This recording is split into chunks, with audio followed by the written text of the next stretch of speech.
ونصلي على رسوله الكريم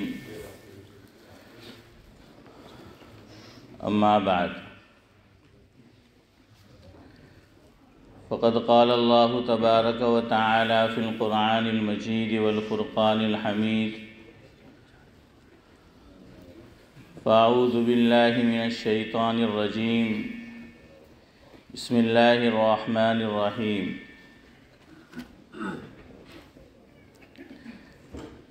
إن الله وملائكته يصلون على النبي يا أيها الذين آمنوا صلوا عليه وسلموا تسليما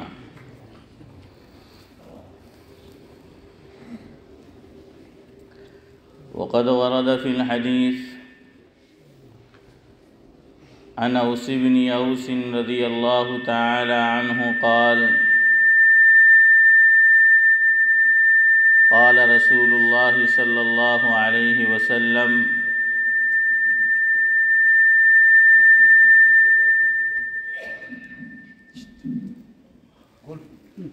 نہیں برابر چالو ہوئی تو بھی تھا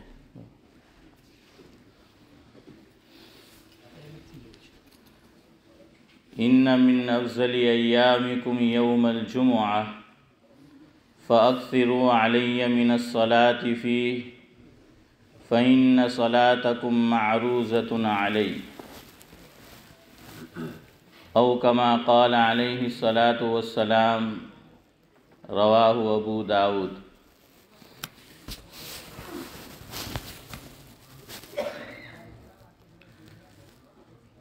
خوب نام محمد ہے مومنو، خوب نام محمد ہے مومنو، جس پہ نکتہ بھی رب کو گوارا نہیں۔ محبت سے ان کی جو منہ موڑ لے، محبت سے ان کی جو منہ موڑ لے، دونوں عالم میں اس کا گزارا نہیں۔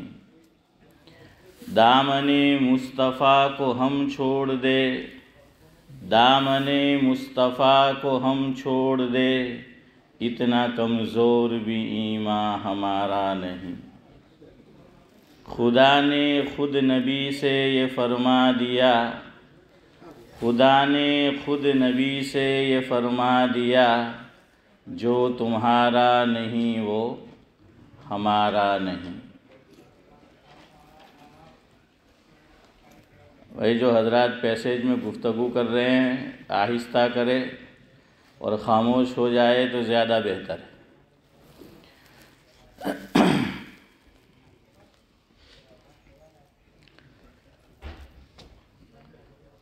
قرآن کریم کی ایک آیت کریمہ جو سورہ احزاب میں آئی ہے وہ میں نے آپ کے سامنے تلاوت کی۔ ایک لفظی ترجمہ ہوتا ہے، ایک محاوراتی ترجمہ ہوتا ہے، اور ایک عاشقانہ ترجمہ ہوتا ہے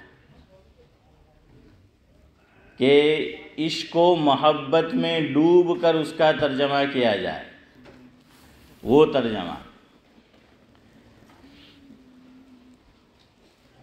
جیسے حی علی الصلاۃ، اس کا ترجمہ تو ہوگا کہ آؤ نماز کی طرف، لیکن اس کا عاشقانہ ترجمہ یہ کیا گیا کہ میرے پیارو ذرا میرے گھر میں آ کر مجھے اپنا منہ دکھا جاؤ۔ تو اسی طرح ان اللہ وملائکتہ یصلون علی النبی یا ایھا الذین آمنوا صلوا علیہ وسلموا تسلیما، اس کا ترجمہ ہمارے بزرگوں نے یہ کیا ہے کہ اللہ تبارک و تعالی اور اس کے فرشتے نبی کریم صلی اللہ علیہ وسلم سے پیار کرتے ہیں۔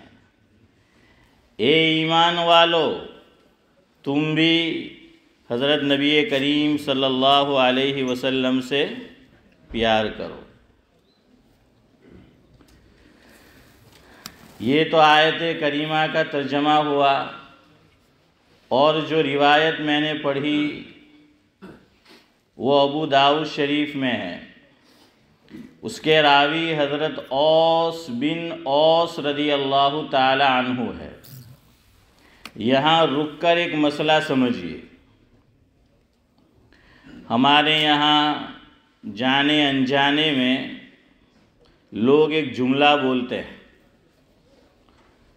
کہ بھئی جو نام والد کا ہو، باپ کا ہو، بیٹے کا وہ نام رکھا نہیں جا سکتا۔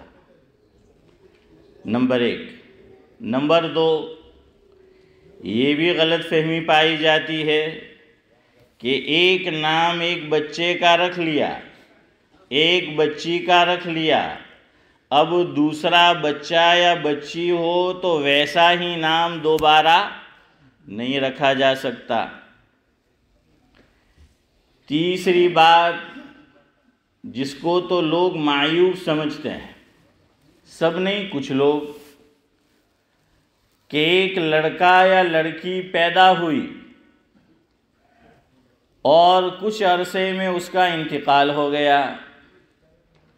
اب لڑکا تھا یا لڑکی اور اس کا انتقال ہوا، دوبارہ جب لڑکا یا لڑکی ہوگی تو جو نام جو لڑکا یا لڑکی انتقال کر چکے ہیں وہ نام لوگ نہیں رکھتے، اور رکھنا چاہتے بھی ہیں تو یوں کہتے ہیں کہ یہ تو معیوب ہے، منحوس ہے، یہ نام آپ نے رکھا تھا اور وہ لڑکا یا لڑکی اللہ تبارک و تعالیٰ کو پیارے ہو گئے، واپس وہی نام کا اس کے لیے انتخاب ہوا تو اس کا نتیجہ بھی وہی آئے گا جو پہلے آیا تھا۔ یہ ایمان کی کمزوری کی علامت ہے۔ جو مسلمان واقعی مسلمان ہوگا وہ جانتا ہے اور جانتا ہوگا، بلکہ جاننا چاہیے کہ موت اور حیات کس کے قبضے میں ہے؟ اللہ تبارک و تعالیٰ کے قبضے میں ہے۔ آپ جون سا نام رکھ دے،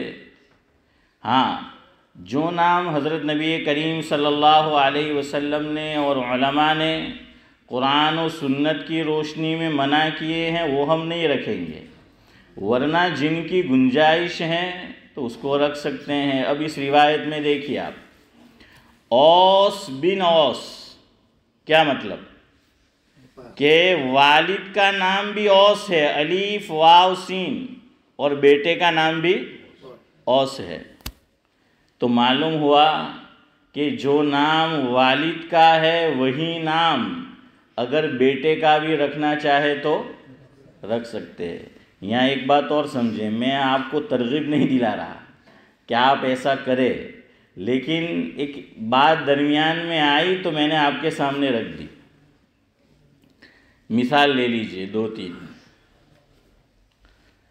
بہت بڑے عالم گزرے ہیں ماضی قریب میں انڈیا کے اندر، حضرت مولانا حبیب الرحمن صاحب اعظمی نور اللہ مرقدہ۔ بہت ساری ان کی تصنیفات ہیں، ان میں ایک تصنیف ہے جس کا نام ہے اعیان الحجاج۔ کچھ بزرگوں کے انہوں نے اس میں حالات جمع کیے ہیں کہ جو حج کے لیے تشریف لے گئے تھے۔ ان میں صفحہ نمبر 431 اور 32 جو نسخہ میرے پاس ہے، اس میں حضرت نے یہ تحریر فرمایا جس کا مفہوم یہ ہے کہ ایک صاحب، ان کا نام لکھا ہے ابو البرکات ایمن بن محمد،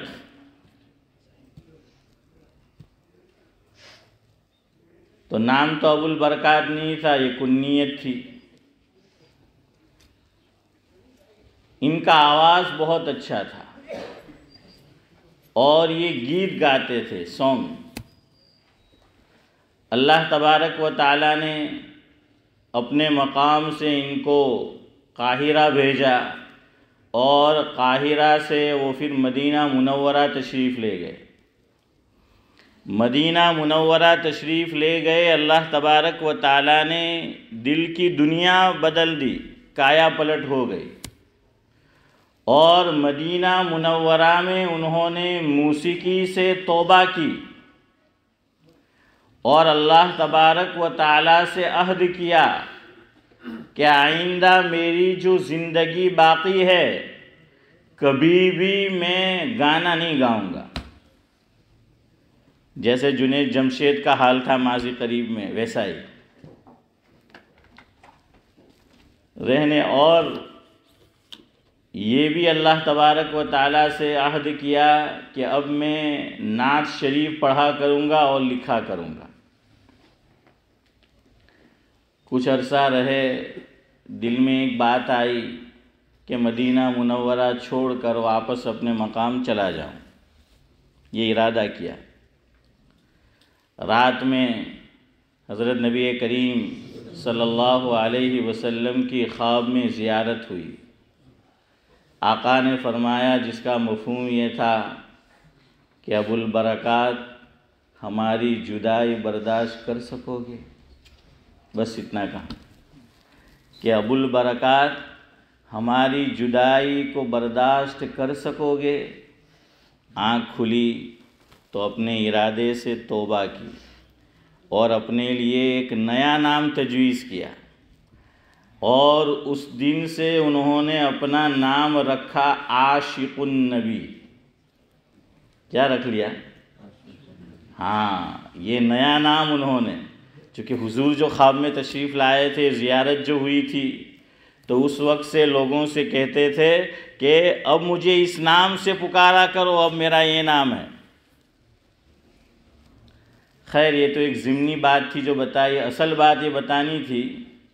حضرت مولانا حبیب الرحمن صاحب نور اللہ مرقدہ تحریر فرماتے ہیں کہ ان کی پشت میں 14 پشتوں تک سب کے نام میں محمد آتا تھا.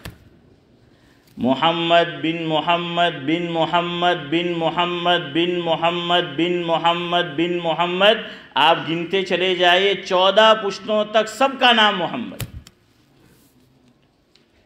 تو بتانا یہ تھا کہ اس طرح بھی اگر کوئی نام رکھنا چاہے تو رکھ سکتا ہے.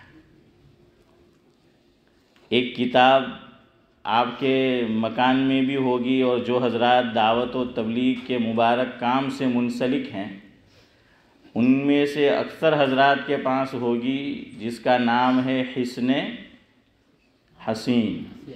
ہاں، شمس الدین جزری ان کا نام ہے. ان کے حالات میں لکھا ہے کہ ان کے والد کا نکاح ہوا، 40 سال تک کوئی اولاد نہیں ہوئی. 40 سال تک نکاح کے بعد. اللہ دینا چاہے تو بڑھاپے میں بھی دے سکتا ہے. حضرت ابراہیم کو بھی دیا، حضرت زکریا علیہ السلام کو بھی دیا. شرط ہے کہ مایوس نہ ہو. یہ ان کے والد پہنچے مکہ مکرمہ، زمزم کے کنویں پر گئے. اس وقت تو کنواں تھا، سبیل تھی، چشمہ تھا. زمزم ہاتھ میں لیا. آپ جانتے ہیں، آپ نے سن رکھا ہے، مفہوم یہ ہے کہ حضرت نبی کریم صلی اللہ علیہ وسلم نے ارشاد فرمایا، مفہوم یہ ہے کہ جو مسلمان زمزم پینے سے پہلے جو دعا کرتا ہے اللہ تبارک و تعالیٰ اس کو قبول کرتے ہیں. ہاں، لیکن ساتھ میں یہ بھی دیکھتے ہیں کہ اسے اس وقت دینے میں مصلحت ہے یا بعد میں، یا یہ کہ وہ نہ دیا جائے دوسرا کچھ دے دیا جائے. تو انہوں نے دعا کی کہ اللہ اگر تو نے مجھے نرینہ اولاد عطا فرمائی، بیٹا عطا فرمایا، تو میں اس کا نام محمد رکھوں گا اور اسے عالم دین بناؤں گا. اللہ تعالیٰ سے 2 وعدے کیے کہ بیٹا ہوگا تو نام تیرے نبی کے نام پر، میرے نبی کے نام پر جو ہے وہ رکھوں گا محمد، اور اس کو عالم دین بناؤں گا.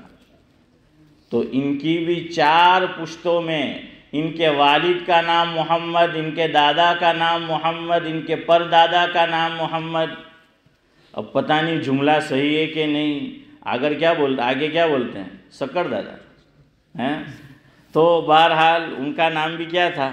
محمد تھا. تو ایک بات درمیان میں آئی، وہ ذکر کر دی کہ اس طرح بھی رکھ سکتے ہیں. ایک ہی نام چند بچوں کے رکھنا اس طرح بھی رکھا جا سکتا ہے. ماضی قریب میں پاکستان میں ایک معروف عالم دین گزرے ہیں، دعوت و تبلیغ کے کام سے جو منسلک تھے. جامعہ ڈابیل جو ہیں گجرات میں، وہاں سے انہوں نے پڑھا تھا، علم دین حاصل کیا تھا. حضرت مولانا مفتی زین العابدین صاحب رحمۃ اللہ علیہ، ان کو حضرت جی ثانی حضرت مولانا محمد یوسف کاندھلوی نور اللہ مرقدہ سے بڑی عقیدت اور محبت تھی. تو ان کے یہاں پہلا بچہ پیدا ہوا، لڑکا، نرینہ اولاد، تو نام رکھا یوسف اول. دوسرا لڑکا پیدا ہوا تو نام رکھا یوسف ثانی. تیسرا لڑکا پیدا ہوا تو نام رکھا یوسف ثالث. چوتھا لڑکا پیدا ہوا تو نام رکھا یوسف رابع. یہ سب عربی جو ہیں وہ صیغے ہیں بعد والے. تو یوسف سب کا نام رکھا، لیکن بلانا ہو یوسف بلائیں پکاریں گے تو سسرا. آج تو اپنا تو ایک بھی نہیں آتا ہے. آج تو زمانہ ایسا ہے کہ 4 کھیل رہے ہو، بلاؤ ایک بھی نہیں آتا. لیکن وہ تو اچھا گھرانہ تھا، تربیت تھی. تو اس لیے اب کہ معلوم ہو کہ بھائی کس کو پکارا ہے، تو اس کے لیے اول رکھا کہ بڑے والا یعنی یوسف اول، دوسرے نمبر والا یوسف ثانی، تیسرے نمبر والا یوسف ثالث. بہرحال تو یہ مسئلہ یاد رکھے کہ اس طرح بھی رکھنا چاہے تو رکھا جا سکتا ہے. اور لوگوں نے خاص کر محمد نام رکھا ہے نبی کی محبت میں. یہ دوسرے نام تو کم ملتے ہیں، لیکن محمد کئی خاندان میں آپ کو ملیں گے. اسی لیے عراق کی طرف میں بول رہا ہوں، اس طرف ایک قبرستان ہے، علماء نے لکھا ہے کہ اس میں دفنانے کے لیے شرط ہے کہ نام محمد ہونا چاہیے. جس کا نام محمد ہوگا اسے وہیں دفن ہونا نصیب ہوگا. اور یہ کوئی آج کی بات نہیں، بہت پرانی بات ہے. پرانا قبرستان ہے، اس میں سارے جو ایمان والے سوئے ہوئے ہیں ان کے نام میں لفظ محمد ہے کہ محمد. یہ محبت کی ہے نبی سے امت نے، ایسی مثال کسی امت میں نہیں ملتی. بہرحال تو محبت کا ایک تقاضا یہ بھی ہے کہ حضور نے جو روایت میں نے پڑھی اس میں فرمایا، مفہوم یہ ہے کہ دنوں میں سب سے افضل دن کون سا ہے؟ جمعہ کا دن ہے، اور آج بھی جمعہ کا دن ہے. تو حضور نے فرمایا فَأَكْثِرُوا عَلَيَّ مِنَ الصَّلَاةِ فِيهِ فَإِنَّ صَلَاتَكُمْ مَعْرُوزَةٌ عَلَيَّ او کما قال علیہ الصلاۃ والسلام. فرمایا کہ افضل دن میں مجھ پہ کثرت سے درود پاک بھیجا کرو. اور تم آگے فرمایا کہ جو درود کا نذرانہ مجھ پہ بھیجتے ہو، تو حضرت نے فرمایا کہ وہ مجھ تک پہنچایا جاتا ہے، مجھ پر پیش کیا جاتا ہے. اس سے ایک عقیدہ بھی درست کر لو. روایت سے پتہ چلا حضور عالم الغیب نہیں ہیں. اگر عالم الغیب ہوتے تو روایت میں یوں نہ فرمایا جاتا کہ معروضۃ علیہ، کہ مجھ پر پیش کیا جاتا ہے، مجھ تک پہنچایا جاتا ہے. ہم حضور کے روضے کے پاس کھڑے ہو کر درود پاک پڑھتے ہیں تو ہمارا عقیدہ ہے کہ حضور خود سنتے ہیں. لیکن اس کے علاوہ دیگر جگہ پر مقامات پر پڑھیں تو خود حضور نے فرمایا کہ آپ کا درود، میرا درود، مسلمان جو بھی پڑھے جہاں بھی، تو وہ آقا تک کون پہنچاتے ہیں؟ فرشتے پہنچاتے ہیں. تو اس لیے بھائی آج کوشش کرے، اللہ مجھے سب سے پہلے توفیق دے، بعد میں آپ تمام حضرات کو کہ آج یہ مبارک دن ہے، تو لہذا درود پاک کا کثرت سے اہتمام کیا جائے. ہمارے یہاں مصیبت یہ، ہم کرنا کچھ نہیں چاہتے، بس کوئی کرتا رہے ہم سنتے رہے. ہاں کہ بھائی درود پاک کہیں گے ایک کو کہ تو پڑھتا رہے میں سنوں.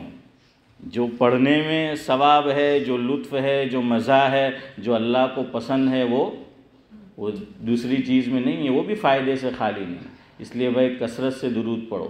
اب کثرت کا لفظ روایت میں آیا ہے، کثرت کتنی تعداد کو کہیں گے کہ جو کثرت ہوگی؟ تو صاحب معارف القرآن سابق مفتی اعظم پاکستان حضرت مولانا مفتی محمد شفیع صاحب نور اللہ مرقدہ کے حالات میں لکھا ہے، ایک صاحب نے حضرت سے پوچھا کہ حضرت کثرت سے درود پاک کا جو حضور نے ارشاد فرمایا ہے اور ہمیں ترغیب دی ہے کہ ہم کریں، تو کثرت کس کو کہیں گے؟ تو حضرت نے جواب میں فرمایا کہ 3000 مرتبہ جمعہ کے دن درود پاک پڑھو، یہ کثرت ہے، اور آگے فرمایا کہ الحمدللہ میرا سال ہا سال سے یہ معمول ہے۔ تو چلو 3000 نہیں تو علماء نے کچھ زیرو کم کر دیے، 300۔ کتنی مرتبہ؟